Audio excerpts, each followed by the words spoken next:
হয়তো অনেকেই জানেন না যে আপনার আধার কার্ডের সঙ্গে কোনো মোবাইল নাম্বার লিঙ্ক করা আছে। কিভাবে আপনারা অনলাইন এর মাধ্যমে চেক করবেন। আজকের ভিডিও মাধ্যমে আমি আপনাদের স্টেপ বাই স্টেপ পদ্ধতি দেখিয়ে দেব। প্রথমে আপনাদের চলে আসতে হবে ব্রাউজারে এসে সার্চ করতে হবে মাই আধার। তারপরে প্রথমে যে ওয়েবসাইটটি দেখতে পাচ্ছেন ওই ওয়েবসাইটটিতে আপনাকে ক্লিক করতে হবে। তারপরে আপনারা দেখতে পারবেন আপনাদের সামনে এমন একটা পেজ ওপেন হয়ে গেছে।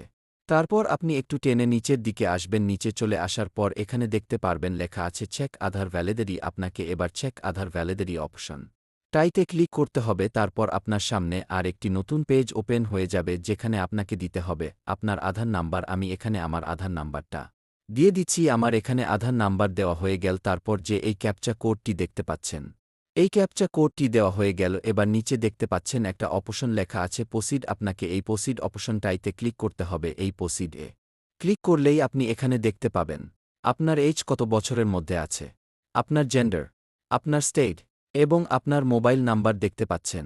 এখানে মোবাইল নাম্বার লেখা আছে এবং শেষে 3টে অক্ষর আপনি দেখতে পাবেন। এখানে শেষে 3টে অক্ষর দেখতে পাচ্ছেন।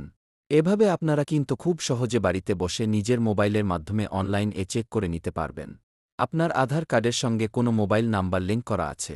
ভিডিওটি ভালো লাগলে লাইক কমেন্ট করে দেবেন।